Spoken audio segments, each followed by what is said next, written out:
আলহামদুলিল্লাহ, আজকে হলিডের পিরিয়ড, মুবারক সময়, জুমার দিন।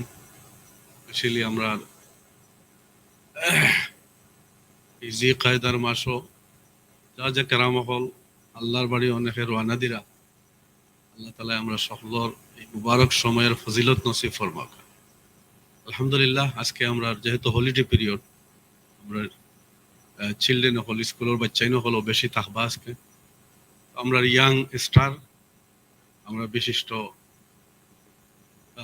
ইসলামিক স্কলার মৌলানা মাহফুজুর রহমান সাহেব আজকে ইনশাআল্লাহ আমার মাঝে আমরা দাওয়াত দিয়ে আনছি। ইনশাআল্লাহ তাই আজকে তার লাগে নসিহা ফরমাইবা ইনশাআল্লাহ।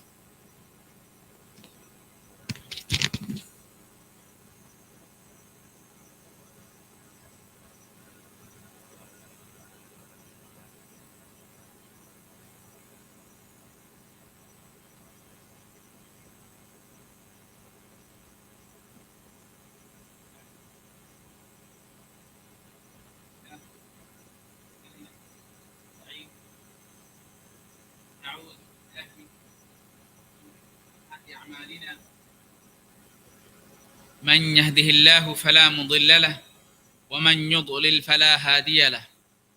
أشهد أن لا إله إلا الله وحده لا شريك له وأشهد أن سيدنا ومولانا محمدا عبده ورسوله صلى الله تعالى عليه وعلى آله وأصحابه وبارك وسلم تسليما كثيرا كثيرا. أما بعد. Respected Hazrat Musalliyan Kiram, my dear brothers and sisters in Islam, and my young friends, Assalamu alaikum wa rahmatullahi wa barakatuh. Alhamdulillah, today we gathered here, as we always do every Friday, to perform Jumu'ah Salah.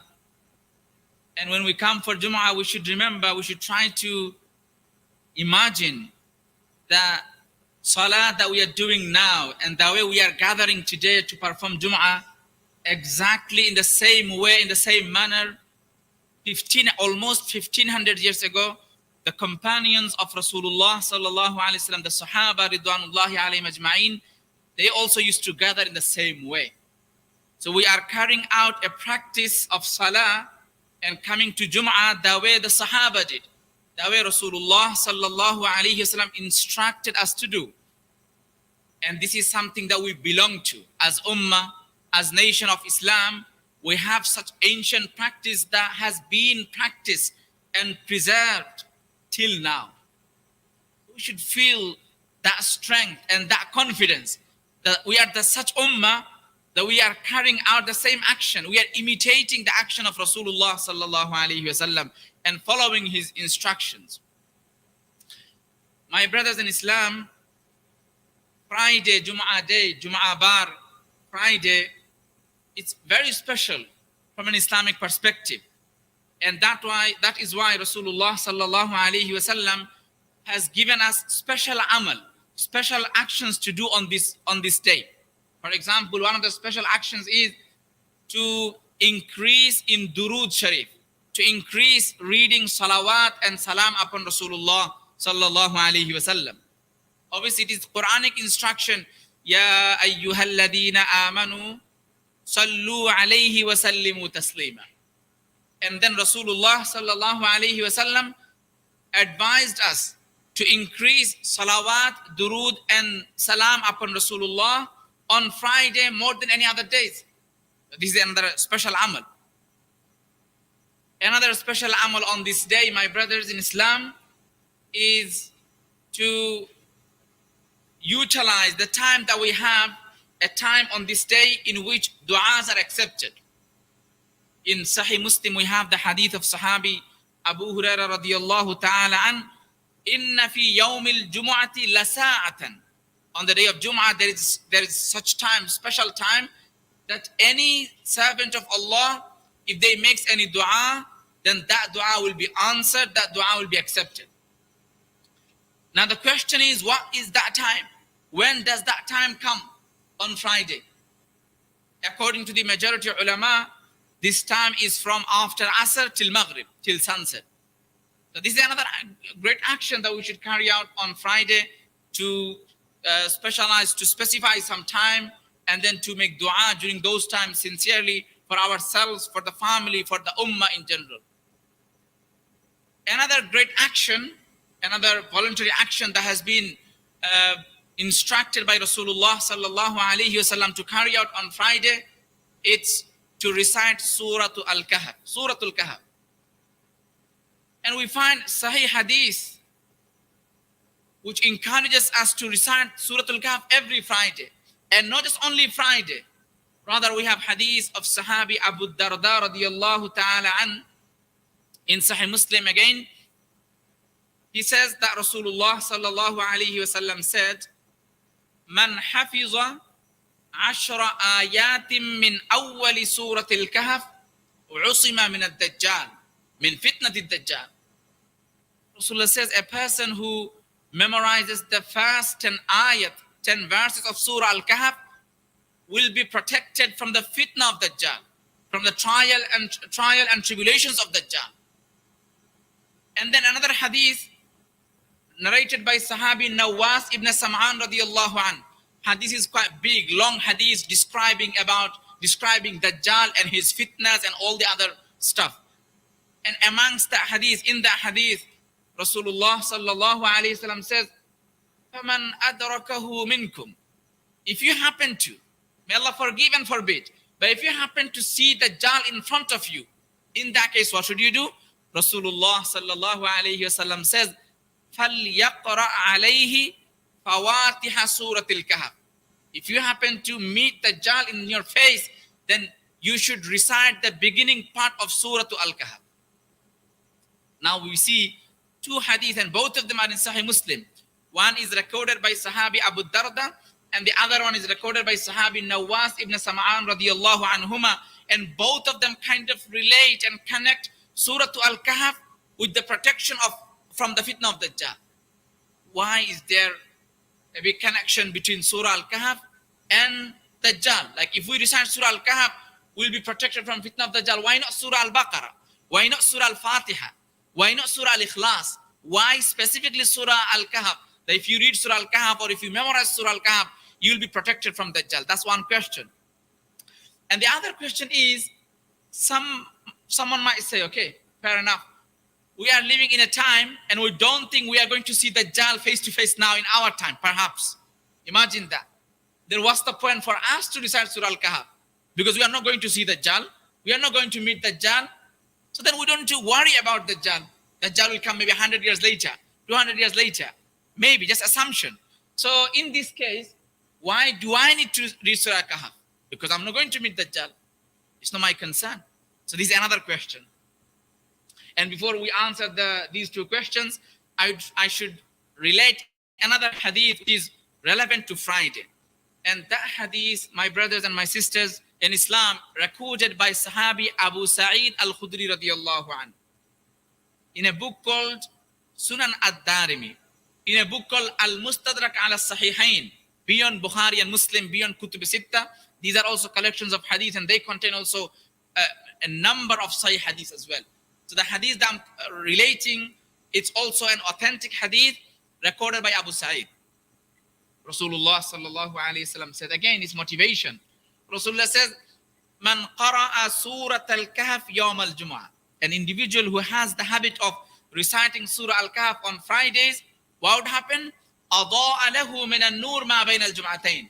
Allah subhanahu wa ta'ala will grant to this person special divine light between this Friday to the next Friday.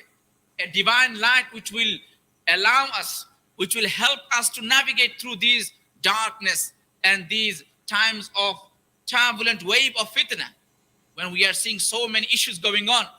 So then Rasulullah sallallahu alayhi wasallam said, there is a solution for you. If we recite Surah Al Kahf on Fridays, then from this Friday to the next Friday, Allah subhanahu wa ta'ala will grant you a special divine light. Divine light we need. Zulumatun ba'duha fawqa ba'd. My brothers in Islam, we are living in a time when we have so many confusions, so many issues. We don't even know what is right and what is wrong. Things are made and things are presented to us in such a way we cannot even differentiate between right and wrong. So in these times, it's actually important for us to have such divine nur Rabbani, nur ilahi, a divine light which will protect us from all these zulumat, from all this darkness of modernity, all this darkness of different ideologies that we see in our eyes. My brothers, so therefore it's a motivation for all of us to recite Surah Al Kahf on Friday. But even not just only Friday, besides Friday, without Friday even, we should try to recite Surah Al Kahf. And the hadith of Abu Darda says to memorize 10 ayat of Surah Al Kahf. So let's all make a firm resolution from today onwards that I will be reciting Surah Al Kahf every Friday, inshallah. And also I will try my best to memorize at least the first 10 ayat of Surah Al Kahf. And my brothers and also sisters listening, if we can memorize 10 ayat of Surah Al Kahf, then why can't we memorize the whole surah? If we attempt to memorize 10 ayat, inshallah, Allah will open the door for us, and we should be able to memorize the whole surah. And just, my brothers, imagine, and sisters, if we memorize the part of the Quran, if we have Quran in our memory, that will help us not just to gain reward in the hereafter, but also to purify our memory. Today, so much going on. We see so much in the screen. So therefore, we don't even know what's going on in our brain. Therefore, it is important that we fill our brain with something which is better, something which is nur, something which is light, something which has no side effect, like no harmful side effect, only the good one. So these are just motivations, but I have these two questions to answer. The first question was that why there is a connection between Surah Al Kahf and between the fitna of Dajjal.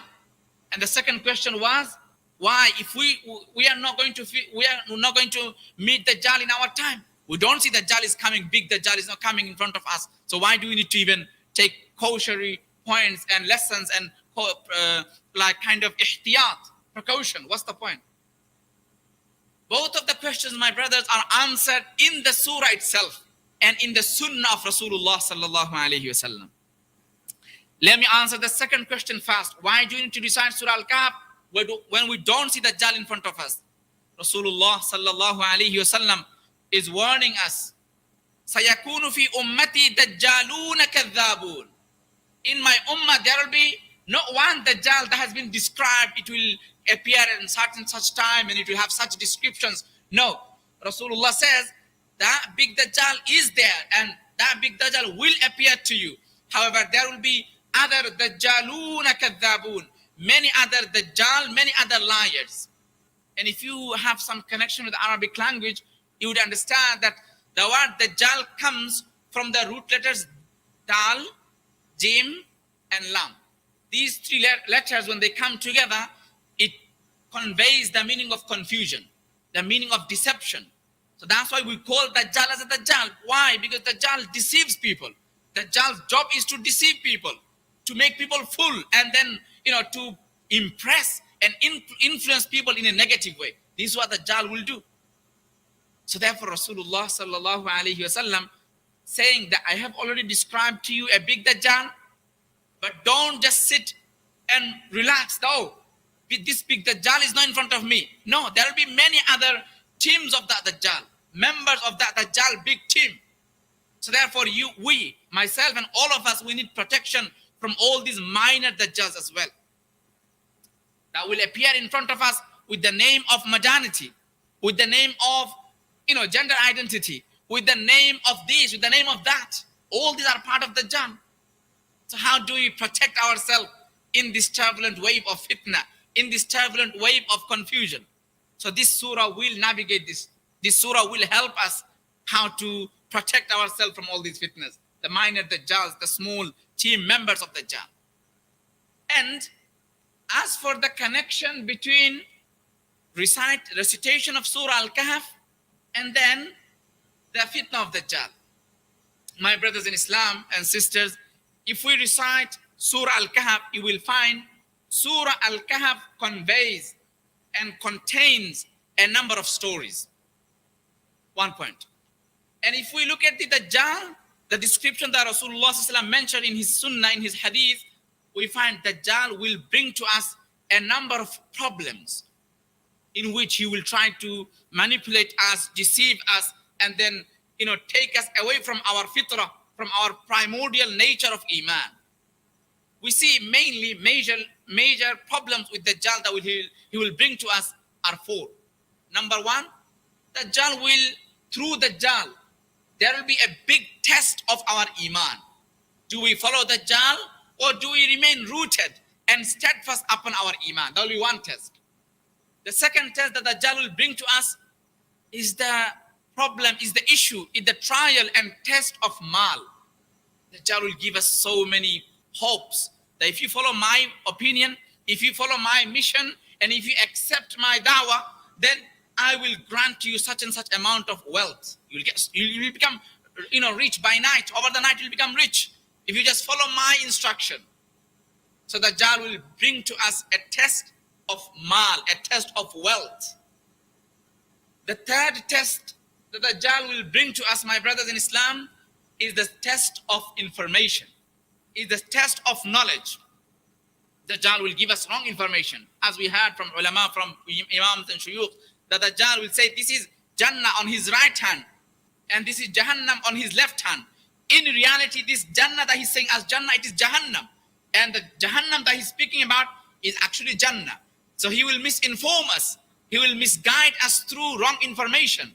So then the third test, the third test and trial will be the test of information.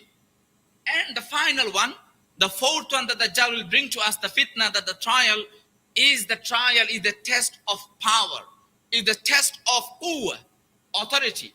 Dajjal will say, if you just follow my mission, if you just follow my da'wah and invitation, I will give you the authority. I will make you boss in that business. I will make you, governor and authority of that land, of that area, of that region, etc., etc. So Dajjal will try to give us that hope as well. That follow my mission, follow my message, and you will get authority, you will get quwwah, you will get power. So these are the main. Obviously, there are other issues with Dajjal, but these are the main issues, 4 issues that Dajjal will bring to us. Dajjal will try to deceive us through these 4 tests. Now, when we come back to Surah Al Kahf and we recite Surah Al Kahf, Surah Al Kahf contains, my brothers, only 110 ayat. Only 110. And this surah relates 4 major stories, beautiful stories, 4 stories. And all these 4 stories that Quran mentions here, they are very unique. You will not see these stories in any other part of the Quran. For example, when we read stories of Ibrahim alayhi salam, or when we read story of Isa alayhi salam, what do we see? Quran does not relate all these stories in one place. Quran, some pieces of information you will find in Surah Al-Baqarah. Some of the pieces of information of Isa alayhi salam you will find in Surah As-Saf, in many other different surahs. Only one story that has been mentioned in one place. The whole story has been mentioned and related in one place. It's the story of Yusuf alayhi salam, only in Surah Yusuf, exclusively in Surah Yusuf. Apart from all other Nabis, all other prophet stories, and all other nation stories, be it the nation of Lut, be it the nation of Hud or Saleh alayhi salam, any story you will find, they are mentioned separately in different places, so that our focus is not just to feel kind of entertainment, oh, let's just read a story and then find some nice story there. No, the intention is to learn lessons. So that's why Quran doesn't relate the whole story in one place, so that we don't get distracted by story, by the piece and details of the story. Rather, we focus on the lesson that we should derive from the story. As for Surah Al Kahf, it tells us some 4 unique stories that you will never find mentioned in any other surahs. The first story is the story of the people of Cave. And mashallah, many of us are aware of that story. And this story of Cave, the people of Cave, it was a test of Iman. In order to save their Iman, they had to flee away from their own region, from their own land. So that is the test of Iman. If we learn this story, if we learn this lesson, then we will have immune system, how to be protected from the fitna of Dajjal in terms of fitna of Iman. When he tries to take our Iman from our heart, we'll understand, we'll look at the story of cave and we'll see, okay, how did these people manage their iman? We need to manage and maintain our iman in the same way. So this story is for that. The second story that we have in Surah Al Kahf is the story of Sahib al-Jannatain and his friend. Two friends, mashallah. One of them is poor, but another one is very rich. He has two gardens. And they have a very beautiful, wonderful conversation mentioned in the Quran. And that is the test of mal. That is the test of wealth. If we read this story, if we reflect on this story, we will be immune from the fitna of mal. We will learn how to use and utilize our wealth, how to earn our wealth, and then how to spend it. Wealth will not make us arrogant, will not make us ignorant, will not make us heedless, ghafil. Rather, wealth will make us actually more closer to Allah subhanahu wa ta'ala. The third story, my brothers in Islam, that we have in Surah Al Kahf is the story of Sayyiduna Musa alayhi salam with Khidr alayhi salam. And that story is all about ilm. That story is all about information. So if we read this story, that will help us to navigate through the fitna of Dajjal. When Dajjal will try to mislead us through misinformation, wrong information, we should reflect on the story of Musa alayhi salam. How did Musa alayhi salam verify information? And how do we actually approach to knowledge, science, and all other informations? And finally, the Surah Al Kahf relates the story of Dhul Qarnayn, which is the story of power, quwwah. So then, Zulqarnain, how did he manage his power? Did he become arrogant? Did he become mutakabbir and proud for his power? Or did he use his power in a way that was actually in accordance to the obedience of Allah subhanahu wa ta'ala? So these are the four stories that we have in Surah Al Kahf. I just indicated to them. So now it's time for us to reflect on each and every single story, to extract, to derive some important lessons from there. And I will start from the end, because mashallah, brothers and sisters are still coming to the masjid. So I want to mention the story of people of cave at the end, just before we finish. Let's begin from the back, from the story of Dhul Qarnayn. How does that help us to understand how should we use our authority? We all are responsible, my brothers. You think, oh, I'm not boss in my business, or I'm not, chairman of my institution. No, we all are responsible. Individually, we all are responsible. We have Sahih Hadith, ala kullukum ra'in wa kullukum mas'ulun an ra'iyatihi. Every single one of us is a shepherd, meaning is a responsible person. Maybe our responsibilities will be different. For some of us, our responsibility may be in our institution, maybe in our business, maybe in our family. Even at least in our family, we are responsible for our children, for our other family members. So every single one of us some sort of authority and power. So this surah, the story of Dhul Qarnayn is telling us, don't get deceived by this authority and power that you have for a few days or for a few months or for a few years. Look, Dhul Qarnayn, despite having so much power, he doesn't say, I'm the strong, and I'm the most clever person in the earth. That's why I'm strong and I have the power. No, Dhul Qarnayn says, Ma makkanni fihi rabbi.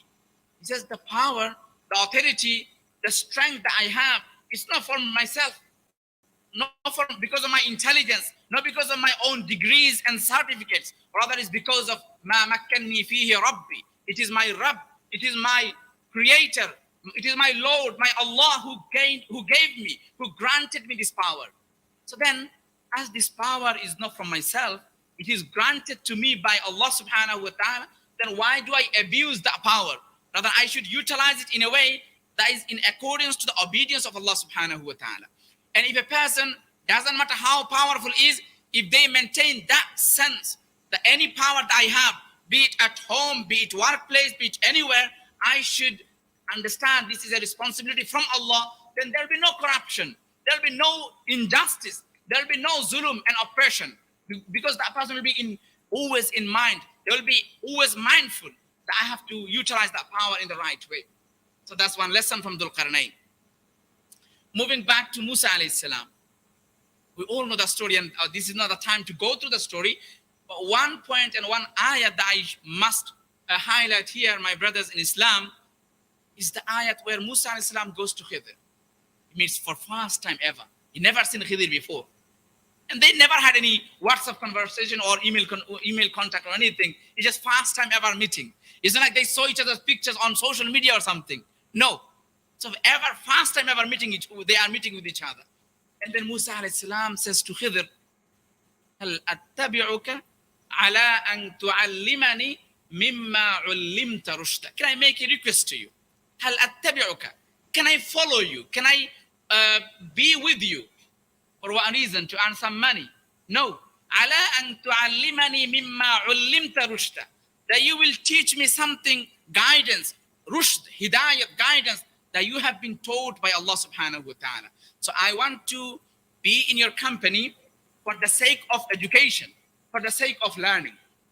My brothers in Islam, if anyone has time, then let's go back to Tafsir al-Razi. Allama Fakhruddin al-Razi rahimahullah, one of the great Muslim thinkers, one of the great Muslim philosophers and a great scholar of tafsir as well as usul al-fiqh. Allama Fakhruddin al-Razi rahimahullah.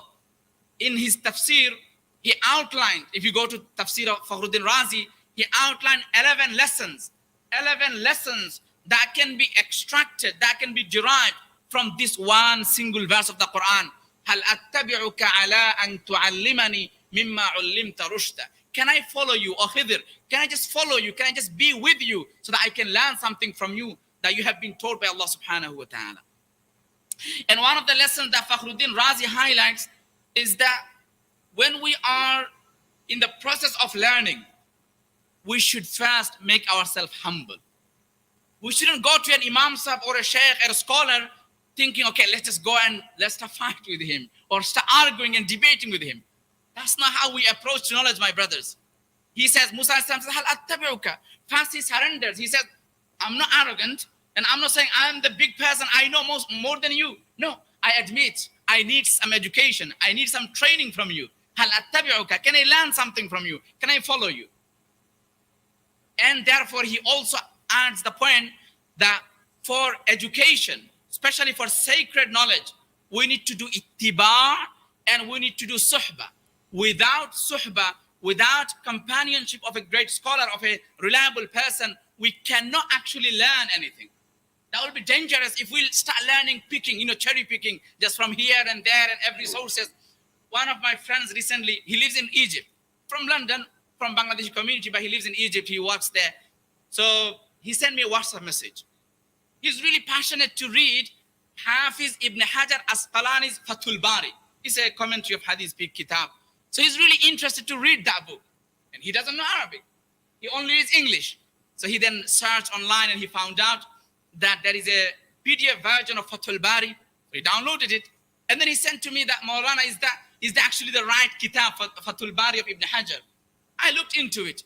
My brothers, I was shocked. This is Fathul Bari and everything is correct. The title is Fathul Bari. But the book is actually written by a Shia scholar from Tehran, from Iran. So now, if he didn't refer to a scholar, if he didn't refer to an alim, and if he started reciting that book, reading that book, he would have been misled by that book. This is how we got information. And for my young brothers, if you search online anything related to Islam, you will see one of the first websites that appeared is called Islam.org. Islam.org. It's actually a Shia website run by Shia scholars, Shia experts and academics from Birmingham and from other places. Their religion, their parties, we have no issue with that. But as Sunni and as Muslim, why would we be deceived by this information? Why would we approach to knowledge just directly from online in the beginning? So therefore, Musa alayhi salam is setting us an example. No, you can benefit from online. You can benefit from all other sources, no problem.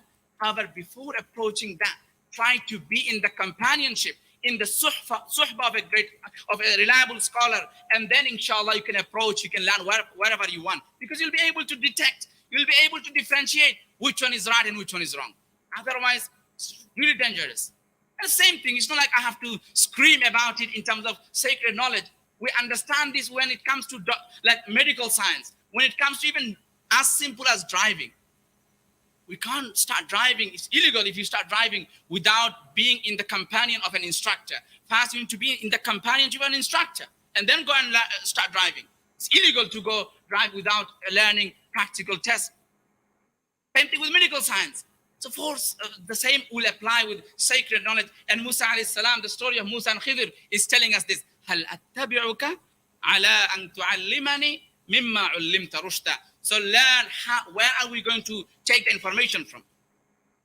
In the beginning of Sahih Muslim, my brothers, we have the information from Muhammad ibn Sirin. Muhammad ibn Sirin is a great tabi'i. And he said, إن هذا العلم دين. This knowledge is part of your religion. فانظروا عمن تأخذون دينكم. So be mindful from which source you are taking your information, your knowledge from. So this is the story, and I don't have time to go through all the details, but this is the highlighted point from the story of Musa and Khidr, that هل أتبعك على أن تعلمني مما علمت رشدا, that we should approach to knowledge with humble, with tawadu, and then we should verify information before we start acting upon and before we start reacting to the information. Next story is the story of Sahib al-Jannatain. As I already said, two men, two friends, mashallah. One of them is a rich man, another of them is poor. In Islam, mal, like wealth, don shampad mal, is not a bad thing, it's not a negative thing. If that is earned in a right way, and if that is utilized and spent in the right way, then Allah subhanahu wa ta'ala says, هذا من فضل الله وابتغوا من فضل الله. This is a good thing. However, if the mal becomes so like powerful to our eyes that we are distracted by our wealth, we don't even care about anything, we just only into mal and wealth, then that is not actually good. For our nature, primordial nature of humanity disagrees with that. It goes against with the concept of being too addicted to mal and earning mal. So the story of Sahib al-Jannatain, the people of garden, highlights the point that that man entered Jannah. وَدَخَلَ جَنَّتَهُ وَهُوَ ظَالِمٌ لِنَفْسِهِ قَالَ مَا أَظُنُّ أَن تَبِيدَ هَذِهِ أَبَدًا. MashaAllah, rich man, he thinks, I don't even guess my mal will ever perish. I don't even think my Jannah, my garden, my factory, my business will ever be destroyed. So well, my business is going very well and I have very good job. But what happens and so he became so arrogant, he became so ignorant. He is now ignoring the fact that this mal is not forever. So Allah subhanahu wa ta'ala tested him by destroying this mal. This is a lesson for all of us, that we have whatever mal we have, it shouldn't distract us from our main reason, from our main purpose of life. And we don't have to have big example about it. Let's have a look back at 2020. What happened? We all were doing our life in a normal way. Just within a matter of few days, everything had to be shut down. Everything had to be closed within a matter of few days because of restriction, coronavirus, and all these other issues. No one was ready to do that. So therefore, it's a lesson for us that doesn't matter how much wealth you have, we always have to be rooted to our principle. And if we have wealth, shukr to Allah and be grateful and utilize that wealth in a good way. And if a person is deprived from wealth, doesn't have wealth, they should also maintain sabr. They should also have patience. They shouldn't be distracted by all other different ideologies. And we have only 5 minutes left, so let's try to reflect on the first one, the first story of the surah, which is the people of cave. And I have so much to say. We can say so much, but I will focus on a few lessons and few concepts from this story. Allah subhanahu wa ta'ala describes that story, saying, نَحْنُ نَقُصُّ عَلَيْكَ نَبَأَهُمْ بِالْحَقِّ إِنَّهُمْ فِتْيَةٌ آمَنُوا بِرَبِّهِمْ وَزِدْنَاهُمْ هُدًى. The people of cave, you can learn their story from books, different books. There are, mashallah, plenty of books. But what strikes me here, and I find it so amazing, that Allah subhanahu wa ta'ala, He is describing these people of cave, saying, إِنَّهُمْ فِتْيَةٌ. Young men, what did they do? Amanu bi rabbihim. They had iman, and that's it. Nothing, just these two words. Fityatun amanu. They were young people, and they were mu'min, they were believers. And this is the strength for youth. Today we think I will be a young man, so therefore I have to do, I need to experience, and I need to experiment. I need to exercise my freedom. Because we are young, so we have all the strength in our body. So we should be able to do whatever we wish to. My brothers, this kind of uncontrolled freedom, this F word of freedom has been destroying us, our humanity.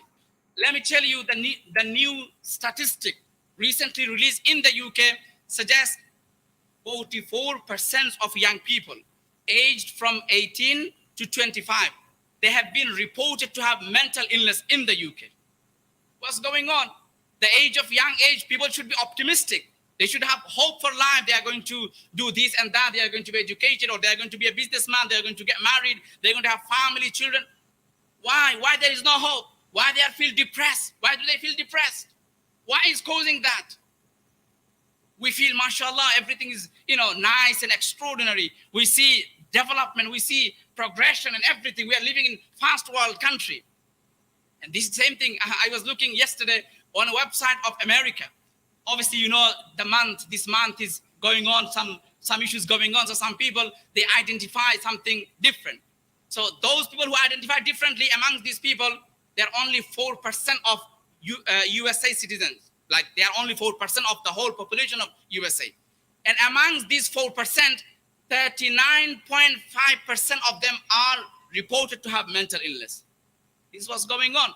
We are destroying our young generation with all these, fantasy that we present to them. We are telling them, okay, you can be free and you can do whatever you wish to. No, my brothers, freedom with that definition of freedom destroys us. So Islam and Quran is presenting a story to us that learn how to be a real young man, learn how to be a real person. Innahum fityatun amanu bi rabbihim wa zidnahum huda. They are the people who didn't care about community as long as the community is doing wrong. They rather made their own community, 7 people or whatever number is. They made their own community in order to save their iman. They ran away from their locality. They did hijrah, and we all need to do hijrah today. When I say do hijrah, migration, I don't mean hijrah only from migrating from one land to another land. My brothers, hijrah, migration can be from one place to another place within the land. It can be from one job to another job. It could be from one ideology to another ideology. We need to do migration. We need to fafiru ilallah. We need to hasten and rush towards Allah subhanahu wa ta'ala before we are completely destroyed. My brothers, so let me finish. Obviously, I don't have time to mention other details, but let me finish with an advice from a notable Shaykh of our time who is originally from Syria. He lived his life. He was a lecturer in Quran University in Makkah al-Mukarramah, and now he resides in Istanbul. Shaykh Abdul Karim Bakkar, Dr. Abdul Karim Bakkar, Syrian scholar, like Muslim thinker. So I met him a few years back, and I asked him, Shaykh, what advice are you going to give to the young generation, to the young people? He said, I would say 3 advice. Number 1, an yakuna salihan. Let's educate our young children, young generation, that they individually, they have to be good, meaning they should be a good person, a good human being. Today you see young people, they don't even know how to communicate with other people. If a guest comes home, they are in their own devices. Why is that? So first we need to teach them how to be a salih, a righteous person by themselves. The second quality is an yakuna najihan. That person should try their best to be successful or to be active in something. When we have young people or any person who is not active in anything, they are free completely. All sort of ideologies and issues come to their mind, and they corrupt the community, being involved in drug dealings and all other issues. So therefore, let them busy, make them occupied with something to achieve in their life. Could be business, could be education, could be anything. And the final one is an yakuna nafi'an.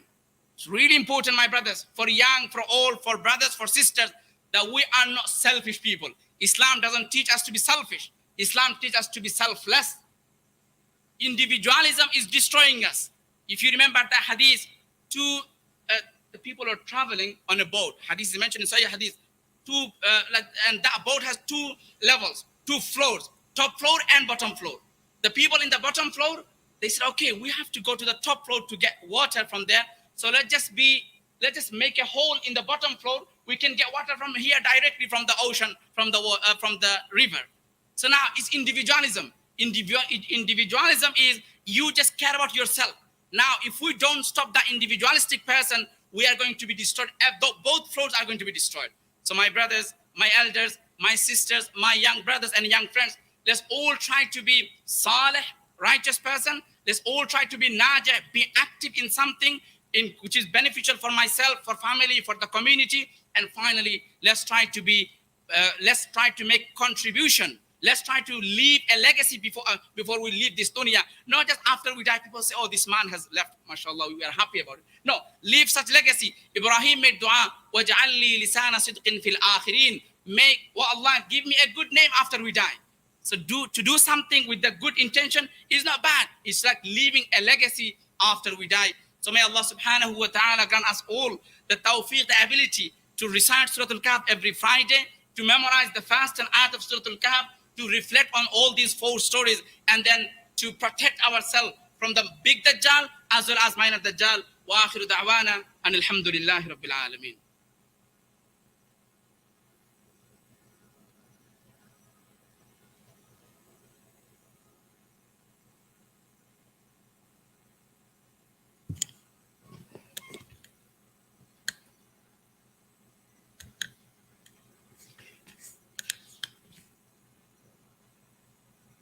الله أكبر الله أكبر الله أكبر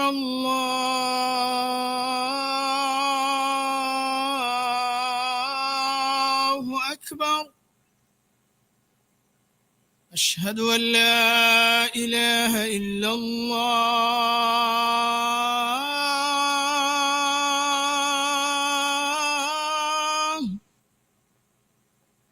أشهد أن لا إله إلا الله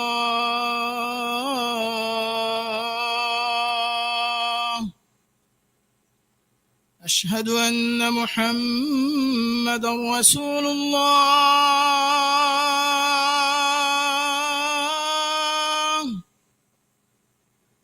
أشهد أن محمدا رسول الله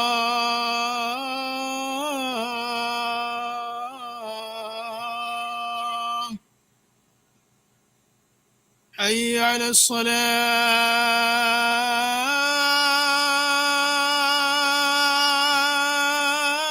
الصلاة حي على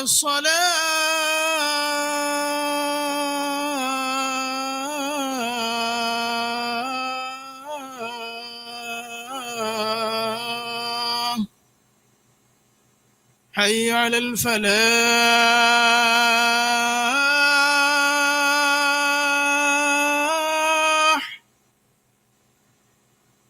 حي على الفلاح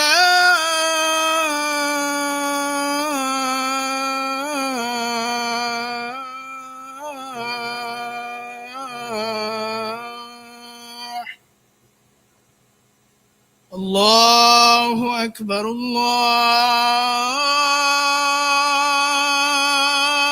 الله أكبر لا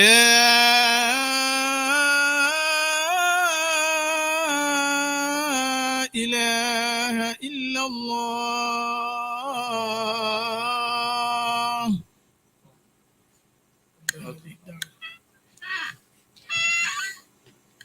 তাওয়াক্কুল মেহরবানি করে সামনের দিকে closely আটি সফগুলো সোজা ফরমাওকা। যেহেতু holiday time, আমরা একে অন্যরে আমরা হেল্প করে সুযোগ দেই, প্রত্যেকে যাতে সুন্দর করে নামাজটা আদায় করতে পারেন। আল্লাহ জাযায় করেন ফরমাই।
আলহামদুলিল্লাহ, আজকের জুমা অত্যন্ত মুবারক।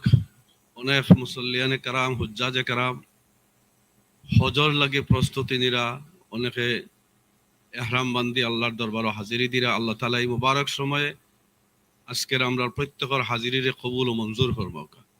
আলহামদুলিল্লাহ, আজকের শেখ সাহেব আমরা অতিথি অত্যন্ত চমৎকার ভাবে আমরা জেনারেশন হল লাগে, ফিউচার আমরা চিলড্রেন হল লাগে গুরুত্বপূর্ণ নসিহা এগুলা দান করছেন। আল্লাহ কবুল ও মঞ্জুর ফরমাউকা। বিশেষ করে সূরা কাহাফর গুরুত্ব এবং জুলকারনাইন পাওয়ার, মুসা আলাইহিস সালাম ও খিজির আলাইহিস সালাতু ওয়াস সালামর নলেজের আদান প্রদান এবং সোহবত, আল্লাহ সুবহানাহু ওয়া তাআলা এইগুলার মাধ্যমে আমরা বাচ্চাইন ধরে আল্লাহ তাআলা দিনদার বানাওকা, মুত্তাকি ফরেজগার বানাওকা, আমরা লাগি সদকা জারিয়া হিসাবে আমরা বাচ্চাইন ধরে আল্লাহ কবুল ফরমাওকা। আলহামদুলিল্লাহ, আমরা আব্দুল ওয়াহাব ভাই, আমরা রেগুলার মুসল্লি, তানোর আজকে একটা অপারেশন হয়েছে। আল্লাহ সুবহানাহু ওয়া তাআলা তানে সুস্থতা নসিব ফরমাওকা। 20 পাউন্ড ডোনেট করছেন, আল্লাহ কবুল ফরমাওকা। আরো এক সাহেব 20 পাউন্ড ডোনেট করছেন, তান দামান্দে স্ট্রোক করছেন। আল্লাহ রাব্বুল আলামিন তানে হায়াতান তয়্যিবা নসিব ফরমাওকা। আরো সাহেব 20 পাউন্ড ডোনেট করছেন বাচ্চাইন তোর এক্সামর লাগে, আল্লাহ কবুল ফরমাওকা। আরো একজনে মহিলার 10 পাউন্ড ডোনেট করছেন নিয়তের উপরে, আল্লাহ তাআলা কবুল ও মঞ্জুর। 15 পাউন্ড, আল্লাহ তাআলা 15 পাউন্ড 15 পাউন্ড আল্লাহ কবুল ও মঞ্জুর ফরমাওকা। আল্লাহুম্মা আমিন। তো আলহামদুলিল্লাহ, আমরা একটা রিকোয়েস্ট করবো, আজকে যেহেতু হলিডের পিরিয়ড, আমরা অনেক বেশি মুসল্লিয়ানে কারাম হল হাজিরি হইছেন। ইনশাআল্লাহ আপনারা কষ্ট করিয়া একে অন্যরে হেল্প করবা, আপনারা জায়গা একটু সংকুলন করে দিবা, যেন যেন গেপ আছে। জি, আমরা মোহন ভাই 10 পাউন্ড ডোনেট করছেন, আল্লাহ কবুল ফরমাওকা। এক সাহেব একটা ফোর্ট দান করছেন, আল্লাহ তাআলা কবুল ও মঞ্জুর ফরমাওকা। আল্লাহুম্মা আমিন ইয়া রাব্বাল আলামিন। তো আলহামদুলিল্লাহ, মুবারক সময় ভলান্টিয়ার সাহাব হল আপনারা সামনে আইরা ডোনেট ফরমাওকা জেনারেসলি। আল্লাহর ঘর মসজিদ আল্লাহ সুবহানাহু ওয়া তাআলা এর জরিয়ায় আমরা প্রত্যেকের নেক মাকাসিদ রে পুরা ফরমাওকা, দুনিয়া এবং আখিরাতর तमाम বালাই নসিব ফরমাওকা। জি, একটা অ্যানাউন্সমেন্ট আছে ইনশাআল্লাহ শুনিলোকা।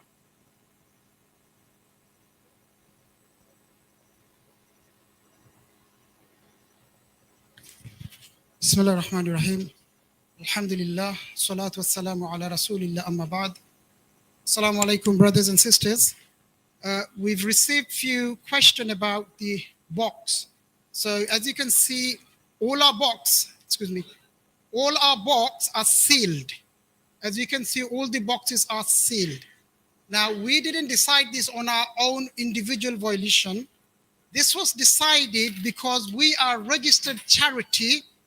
Our charity number is 1093925. As a registered charity, you have to follow the charity guidelines CC8, Internal Financial Controls for Charities. In that, it's clearly stated that you should have sealed boxes when you do cash collection. This is cash collection. There are numerous charities in this country, for example, Fundraising Regulator UK. They have in section 4 clearly stated cash collection must be in sealed box. The word must is used. So please understand that we are a charity. We have to follow the regulations set by the government. Charities Commission is part of the government, and it is a good practice to do that. So therefore, our boxes have been sealed for about a month now. I felt I need to clarify this as a secretary of the mosque because questions has come to me. Amrar Muchidor donation box plus sealed khora.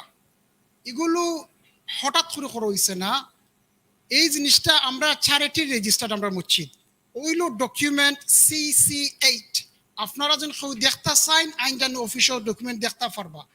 ওই ডকুমেন্টের ভিত্তিতে এবং fundraising regulator UK তার ভিত্তিতে যেখানে specifically mention you must seal the donation box, আমরা ও guidelines অনুযায়ী এটা বন্ধ করছি। এটা good practice by all the organization in this country, all the large organization. আশা করি আপনারা এটা বুঝবা। I expect your cooperation. Jazakumullah khairan. If you have any question, please see me outside.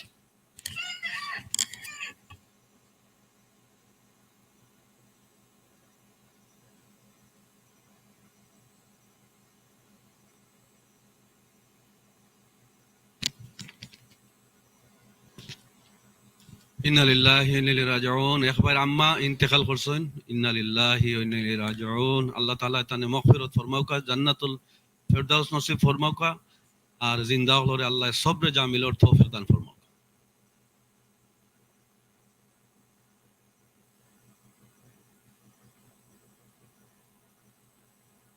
الله أكبر الله أكبر الله أكبر الله أكبر أشهد أن لا إله إلا الله أشهد أن لا إله إلا الله أشهد أن محمدا رسول الله أشهد أن محمدا رسول الله حي على الصلاة حي على الصلاة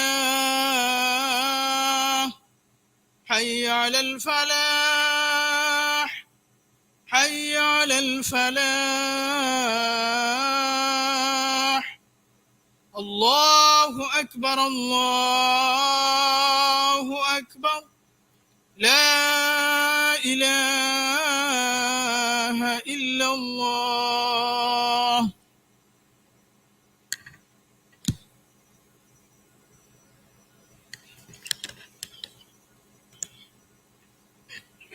الحمد لله رب العالمين، والصلاة والسلام على سيد المرسلين وعلى آله وصحبه أجمعين، أما بعد.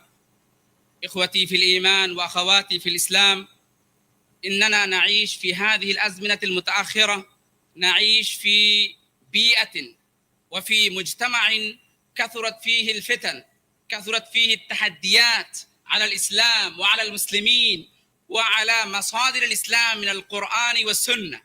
وفي هذه الأزمنة يجب على كل واحد منا أن نحافظ على إيماننا، على إيمان أولادنا، على إيمان جيلنا القادم. أيها الإخوة، وهناكم فتن كثيرة كما قلت، ومن أعظم هذه الفتن هي فتنة الدجال. وهناكم دجال كبير، وهناكم دجالون كثيرون كذابون هم من أعضاء الدجال الكبير. فالنبي صلى الله عليه وسلم ذكر لنا بعض الطرق للوقاية من هذه الفتن، من فتنة الدجال خاصة. فالنبي صلى الله عليه وسلم يقول: من حفظ 10 آيات من أول سورة الكهف عصم من الدجال. رواه الصحابي أبو الدرداء رضي الله عنه كما في صحيح مسلم.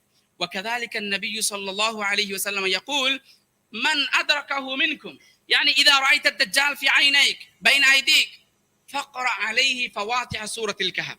وكذلك قال النبي صلى الله عليه وسلم كما في حديث أبي سعيد الخدري رضي الله عنه: من قرأ سورة الكهف يوم الجمعة أضاء له من النور ما بين الجمعتين. هذا أيضا حديث صحيح.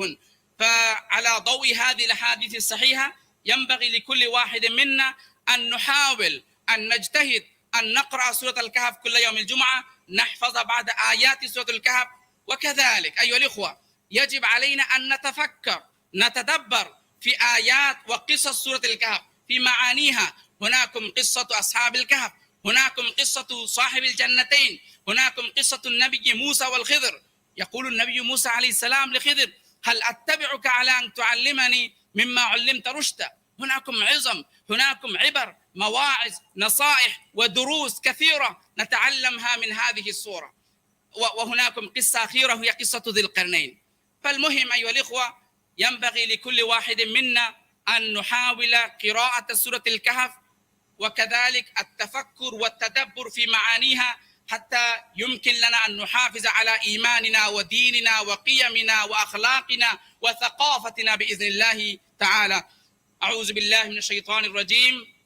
وإذا تليت عليهم آياته زادتهم إيمانا. بارك الله لنا ولكم في القرآن العظيم، ونفعنا وإياكم بالآيات والذكر الحكيم. أقول قولي هذا وأستغفر الله لي ولكم ولسائر المسلمين فاستغفروه إنه هو الغفور الرحيم.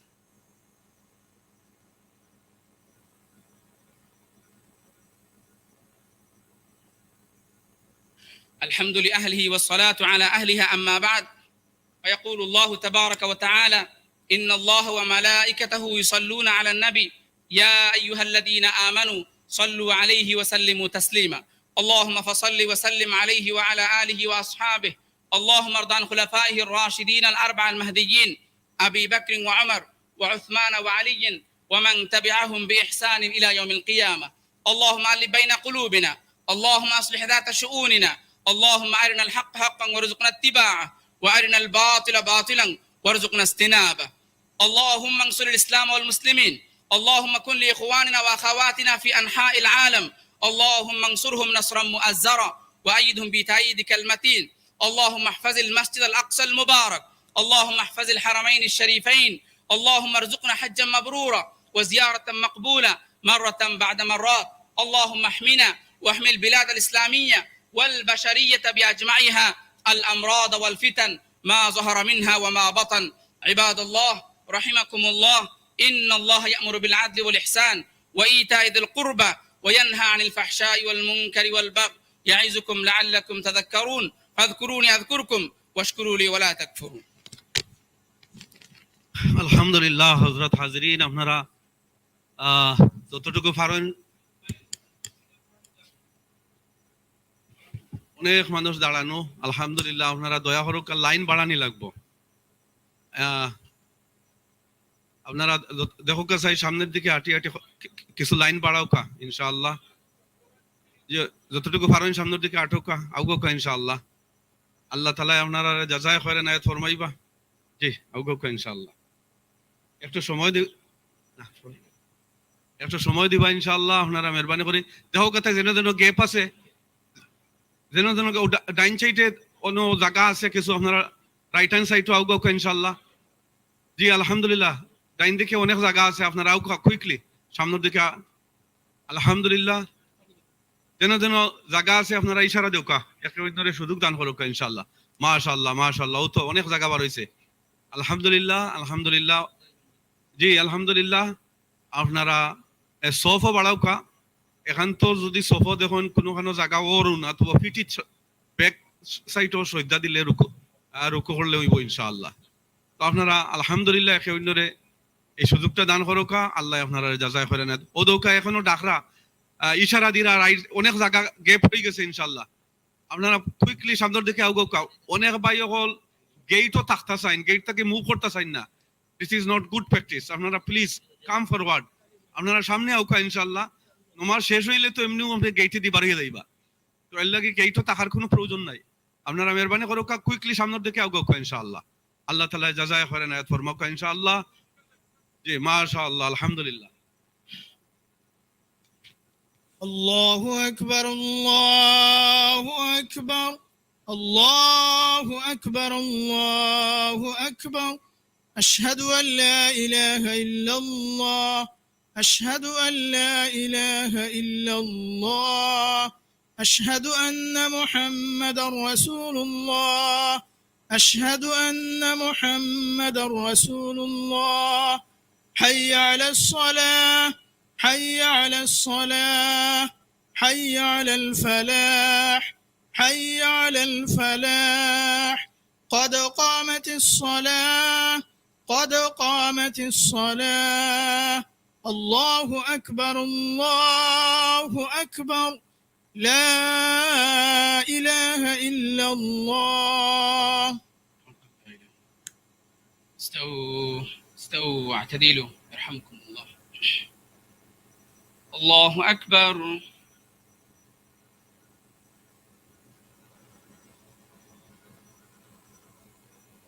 الحمد لله رب العالمين الرحمن الرحيم مالك يوم الدين إياك نعبد وإياك نستعين اهدنا الصراط المستقيم صراط الذين أنعمت عليهم غير المغضوب عليهم ولا الضالين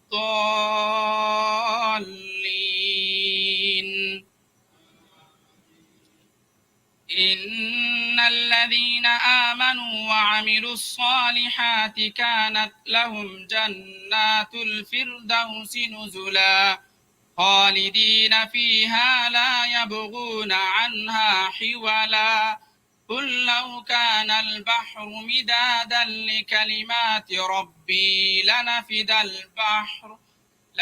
البحر قبل أن تنفد كلمات ربي ولو جئنا بمثله مددا قل إنما أنا بشر مثلكم يوحى إلي أنما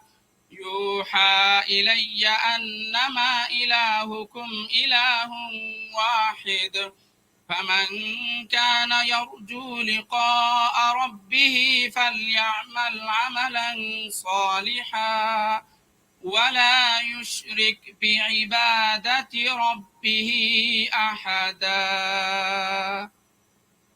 الله أكبر.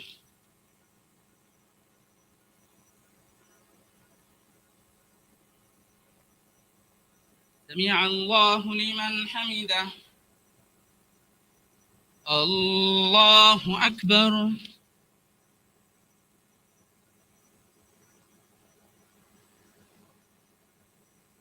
الله أكبر.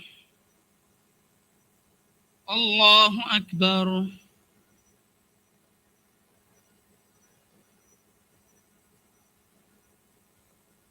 الله أكبر.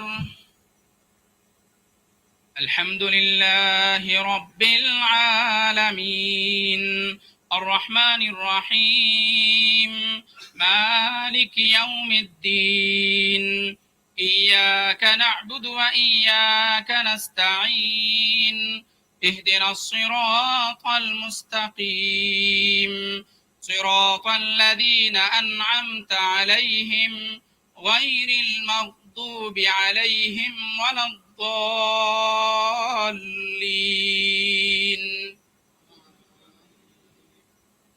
يا أيتها النفس المطمئنة ارجعي إلى ربك راضية مرضية فادخلي في عبادي وادخلي جنتي.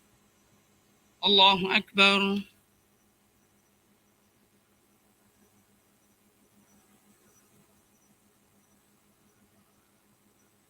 سمع الله لمن حمده. الله أكبر.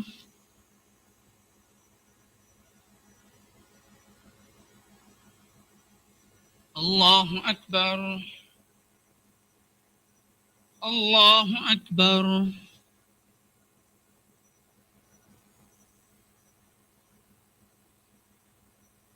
الله أكبر.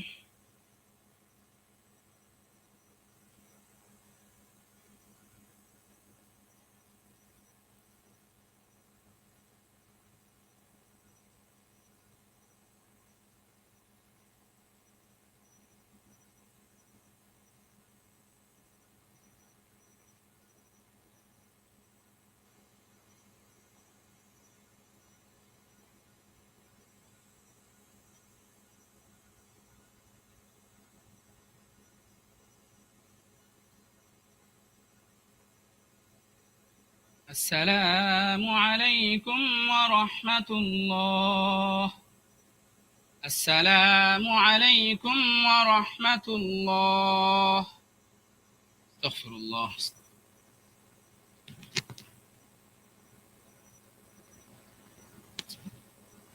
الحمد لله الذي هدانا هذا ما لقد جاءت رسل ربنا تناويل ارحمنا واسرين ربنا آتنا يا حسنة آخرة رب ارحمهما كما ربياني صغيرا ربنا هب لنا من أزواجنا وذرياتنا قرة أعين واجعلنا للمتقين إماما. اللهم إنا نسألك علما نافعا طيبا وعملا متقبلا وشفاء من كل داء. اللهم اقض حاجاتنا وحاجات أوصانا بالدعاء. اللهم اشف مرضانا ومرض من أوصانا بالدعاء. ربنا تقبل منا إنك أنت السميع العليم وتب علينا إنك أنت التواب الرحيم وصلى الله تعالى على خير. آمين.